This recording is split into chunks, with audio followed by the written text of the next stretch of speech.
तो स्वागत है आपका आपके अपने चैनल में। जैसा कि आप स्क्रीन पर देख रहे होंगे, इस वीडियो में हम आपको बताएंगे कि जम्मू कश्मीर में टेंडर भरने के लिए अकाउंट कैसे बनाते हैं इनके टेंडरिंग पोर्टल पर। तो बने रहिए हमारे साथ वीडियो के आखिर तक।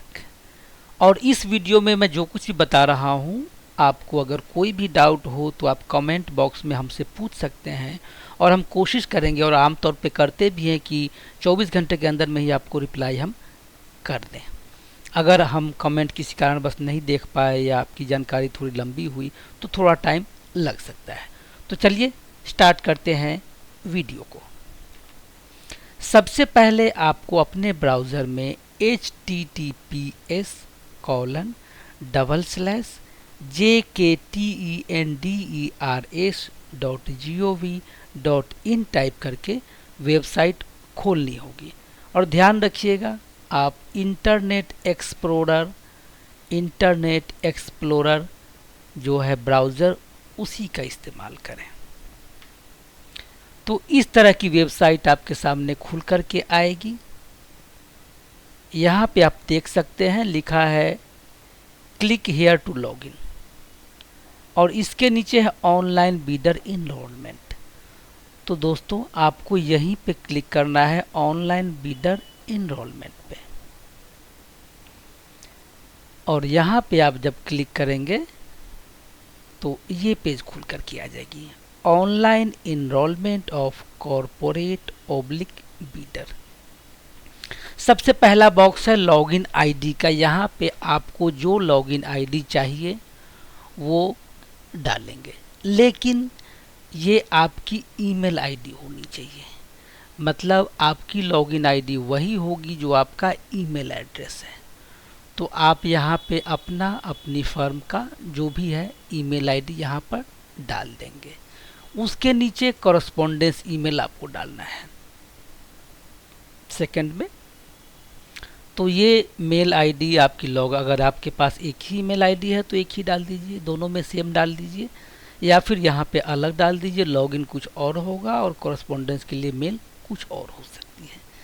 स्टार लगे हुए रेड से दोनों ही कंपलसरी है, नीचे वाला भी कंपलसरी है। मोबाइल नंबर, यहाँ पे आपको मोबाइल नंबर डालना है। बाय डिफ़ॉल्ट इंडिया सेलेक्ट होता है। आप चाहें, नॉर्मल सी बात है, मैं हिंदी में बोल रहा हूँ और वीडियो हिंदी की है तो आप इंडियन ही होंगे, ऐसा मैं मान के चलता हूँ। तो इंडिया का ही मोबाइल नंबर आप डालेंगे। अगर आप बाहर से एक्सेस कर रहे हैं तो वहाँ का मोबाइल नंबर का अपना कोड, ये इंटरनेशनल जो कोड है ISD, वो यहाँ से सिलेक्ट कर ले, मोबाइल नंबर डाल दीजिए। क्योंकि इसी मेल आईडी कॉरेस्पॉन्डेंस मेल पर और मोबाइल नंबर पे आपको OTP जाएगा कन्फर्मेशन के लिए।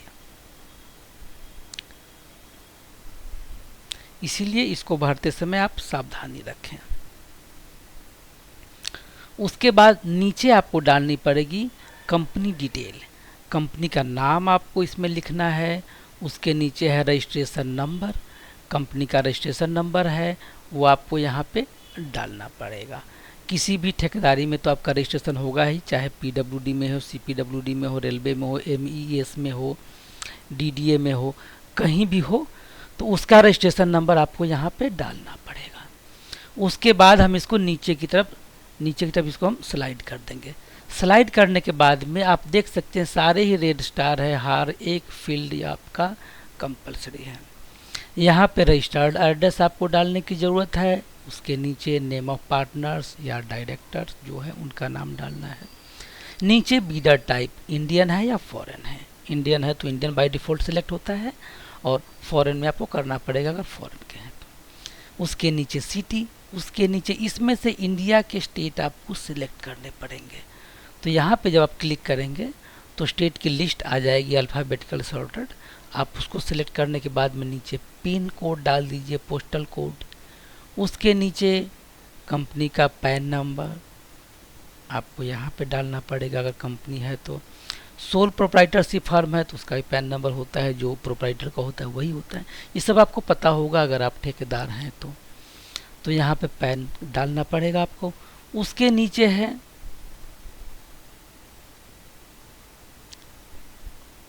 Establish year 2021 by default select है क्योंकि यही करंट ईयर है। तो इसमें से आपको जब की इस्टेब्लिशमेंट है वो आप सिलेक्ट कर सकते हैं। इस पर लिखा है for bidders who do not have PAN 10 number में enter temp Z 4/9 Z as PAN 10 number. तो जिनके पास पैन 10 नंबर अभी नहीं है तो ये डाल सकते हैं। नॉर्मली तो होता ही है, सबके पास ही होता ही है, नहीं है तो आप ये डाल दीजिए। उसके बाद नेचर ऑफ बिजनेस आपको डालना है, आपके बिजनेस की क्या प्रकृति है, किस तरह का काम आप करते हैं, सिविल कंस्ट्रक्शन करते हैं, प्लम्बिंग का करते हैं, हॉर्टिकल्चर का करते हैं, इलेक्ट्रिकल करते हैं, HVAC करते हैं, किस तरह का काम है आपकी कंपनी का, नेचर ऑफ बिजनेस वो आप यहाँ डालने के बाद में इसको नीचे स्लाइड करेंगे तो ये पेज आ जाएगा। लीगल स्टेटस कंपनी का आपके लिखना है, आपकी फर्म का यहाँ पे सिलेक्ट करना पड़ेगा आपको, प्रोप्राइटरशिप है या प्राइवेट लिमिटेड कंपनी है या अदर्स है या पार्टनरशिप फर्म है, क्या है या सोल प्रोप्राइटरशिप हो तो बताए। उसके बाद कंपनी की कैटेगरी यहाँ पे सिलेक्ट करनी पड़ेगी, उसमें से आप इसको सिलेक्ट करेंगे, माइक्रो है, स्मॉल है, क्या है। अब नीचे है कंपनी के कॉन्टैक्ट पर्सन का डिटेल। सोल प्रोप्राइटरशिप है तो आप उसी के प्रोप्राइटर की डिटेल डाल सकते हैं।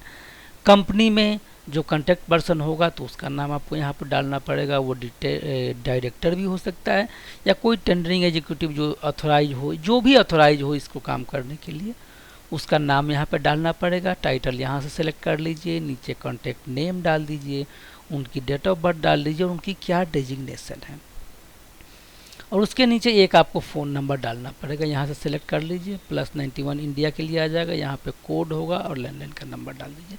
ये मोबाइल नंबर नहीं है, ये लैंडलाइन नंबर है।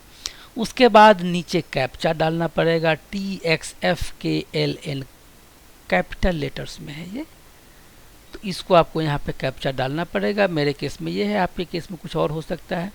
उसके बाद हल्का सा नीचे स्लाइड कीजिए तो ये पेज आ जाएगा, जहाँ पे नीचे है सबमिट का बटन और बैक है।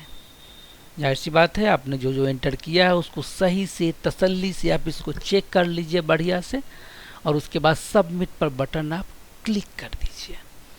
तो यहाँ क्लिक करने के बाद में आपको यहाँ पे आ जाएगा जेनरेट पासवर्ड, क्योंकि आपने आईडी तो सिलेक्ट कर लिया है, अपनी सारी इन्फॉर्मेशन भी आप उसमें डाल चुके हैं, तो आपको अब पासवर्ड क्रिएट करना पड़ेगा। लेकिन उससे पहले आपको अपना मोबाइल नंबर वेरीफाई करना पड़ेगा और आपका मेल आईडी वेरीफाई करना पड़ेगा। तो जो ही आप सबमिट करके इस पेज पे आते हैं तो आपके मोबाइल नंबर पे और मेल पर, ईमेल आईडी पर, दोनों पे ही वेरिफिकेशन कोड गया होगा। अगर नहीं गया है तो थोड़ा वेट कर लीजिए, चला जाएगा। जो ही आ जाए मोबाइल पे तो मोबाइल का वेरिफिकेशन कोड इसमें डाल दीजिए, इस पे मेल का वेरिफिकेशन कोड डाल दीजिए, ईमेल का, मेल मतलब ईमेल का। उसके नीचे जो पासवर्ड आपको डालना है ये 2 बार डालनी पड़ेगी आपको, न्यू पासवर्ड। पासवर्ड के भी रूल हैं, ये कम से कम 8 अक्षर का और ज़्यादा से ज़्यादा 32 अक्षर का हो सकता है। इसमें अपर केस, कैपिटल लेटर और स्मॉल लेटर ज़रूर होने चाहिए, कैपिटल लेटर भी हो और स्मॉल भी हो।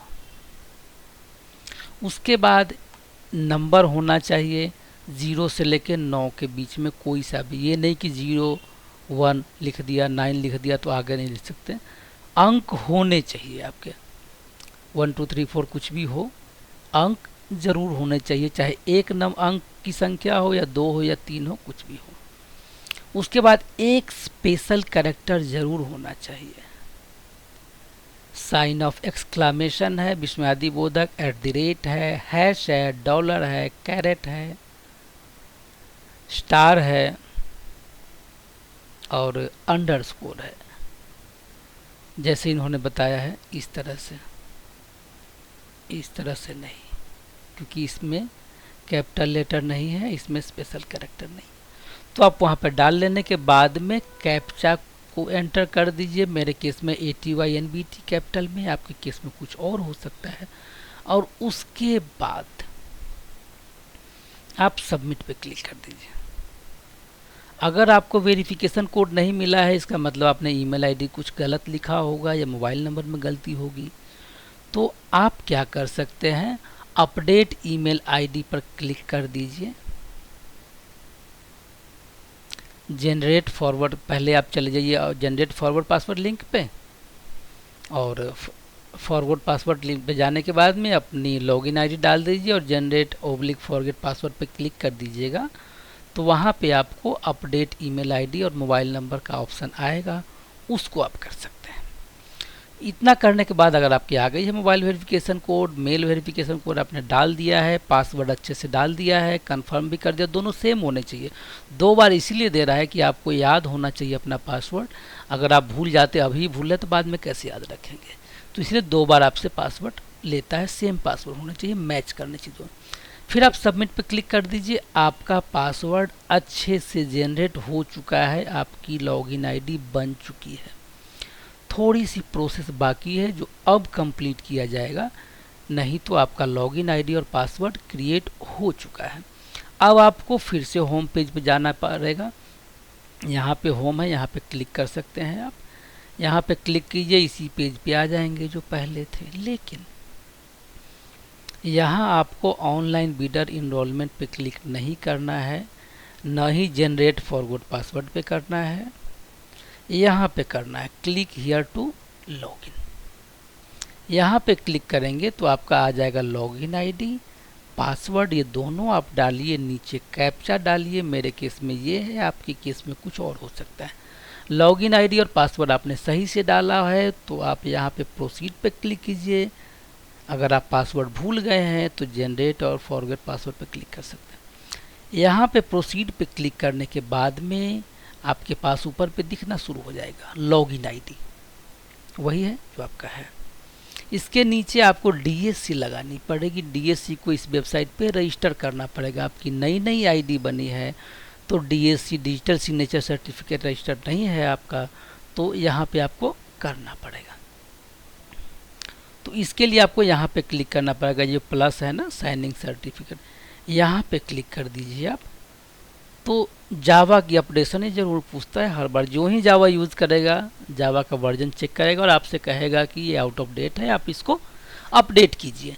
लेकिन ध्यान रहे आपको अपडेट नहीं करना है, क्योंकि हर एक ऐप जो होता है, जो एप्लीकेशन है, जो इनकी वेबसाइट है आपकी ई प्रोक्योरमेंट की, वो किसी जावा के किसी खास वर्जन को ही सपोर्ट करता है या किसी खास वर्जन तक करता है।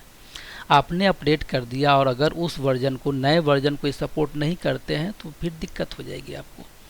तो इसलिए आप जब तक ये आपका काम चल रहा है, आप लेटर पे क्लिक कीजिए कि हम बाद में अपडेट कर लेंगे। लेटर में क्लिक कीजिए और उसके बाद ये आपको वार्निंग आ जाएगी।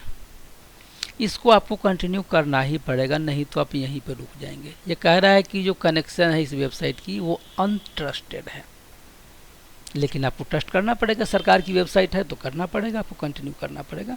बस ये देख लीजिएगा कि ये वेबसाइट वही है ना जो आप खोल रहे थे, jktenders.gov.in है। कंटिन्यू पे क्लिक कर दीजिए। कंटिन्यू क्लिक करेंगे, लेकिन कंटिन्यू पर क्लिक करने से पहले आपका डिजिटल सिग्नेचर आपके कंप्यूटर में लगा हुआ होना चाहिए, तभी ये उसको डिटेक्ट कर पाएगा। जैसे मेरा डिटेक्ट कर लिया है। अगर नहीं लगा है तो आप पहले उसको लगाइए और फिर वहाँ पे क्लिक कीजिए कंटिन्यू पे। या आपने कंटिन्यू पे क्लिक कर दिया और लगाया नहीं तो कोई बात नहीं है, आप अभी लगा लीजिए और यहाँ रिफ्रेश पे क्लिक कर दीजिए।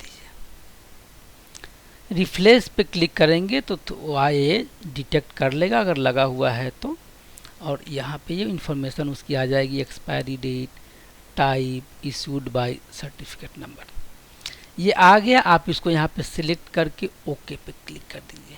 इस पे सिलेक्ट कीजिएगा, सिलेक्ट हो जाएगा और ओके पे क्लिक कर देंगे। ओके पे क्लिक करने के साथ ही थोड़ी देर में आपके पास आ जाएगा डीएससी इज इनरोल्ड सक्सेसफुली।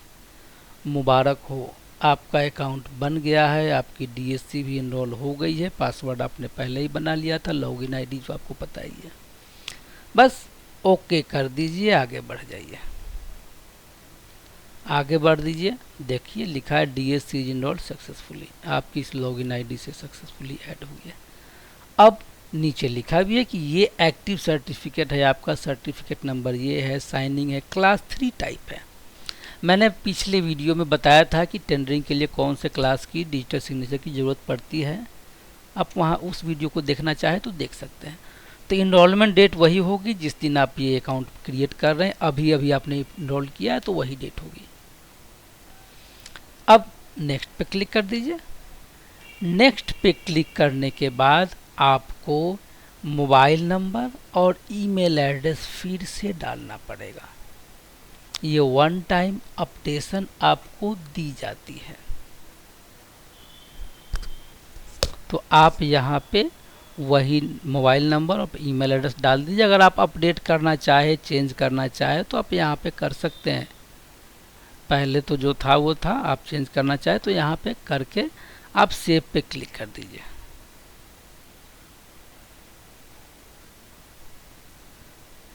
तो मेल आईडी यहाँ पे डाल दी, यहाँ पे मोबाइल नंबर डाल दी, और जो ही हम सेव पे क्लिक करेंगे आपको एसएमएस या ईमेल के द्वारा आपको ओटीपी चली जाएगी और आप उसको एंटर करेंगे। तो यहाँ पे हमने सेव पे क्लिक कर दिया, यहाँ पे आ गया। ईमेल आईडी आपकी ये है, यही है ना, इंटर मोबाइल नंबर यही है ना, तसल्ली से चेक कर लीजिए। गलत है तो आपको फिर से वापस जाना पड़ेगा। उसके बाद अगर सही है, ओटीपी गया होगा मोबाइल में या ईमेल आईडी में, कोई सा भी एक में आप लेकर के यहाँ ओटीपी डाल दीजिए। ये 5 मिनट तक के लिए ही एक्टिव रहता है आपकी ओटीपी। 457 मेरा हो चुका है। अब वहाँ पे वेरीफाई करके क्लिक कर दीजिए। ओटीपी डालने के बाद में वेरीफाई पे हमने क्लिक कर दिया और ये आपका स्क्रीन पर आ गया है कि आपका अकाउंट बन गया है। इस पर अब आप काम करना शुरू कीजिए। सर्च एक्टिव टेंडर कीजिए, माई टेंडर देखिए, जो भी है। माई टेंडर तो आपका होगा नहीं कि अभी अकाउंट बना है। तो सर्च एक्टिव टेंडर, आप एक्टिव टेंडर को सर्च कीजिए, उसको फेवरेट कीजिए, उसको सबमिट कीजिए। कैसे सबमिट करना है, मैं दिल्ली के जो वेबसाइट है टेंडरिंग पोर्टल, वहाँ पर मैं अच्छी तरह बता चुका हूँ। सेम इस पे फॉलो होता है। ऑरेंज कलर की जो जितनी वेबसाइट है ना, उन सब पे एक ही तरीके से होता है। अगर फिर भी आपको दिक्कत आती है तो हम इसकी एक वीडियो बना देंगे। नहीं तो जिन लोगों ने दिल्ली की ई प्रोक्योरमेंट पर टेंडर भरने वाला मेरा वीडियो देखा है वो आराम से कर सकते हैं इस वेबसाइट पर। तो दोस्तों इस वीडियो में इतना ही। अगली वीडियो में कुछ और नई जानकारी के साथ आपके सामने हाजिर होंगे। तब तक आप जानकारी प्राप्त करने के लिए हमारे चैनल के दूसरे वीडियो देखते रहिए। कोई डाउट हो तो कमेंट में पूछा कीजिए, हम जवाब देते हैं। लोगों ने महसूस किया होगा जो हमारे पुराने व्यूवर हैं। तो अभी के लिए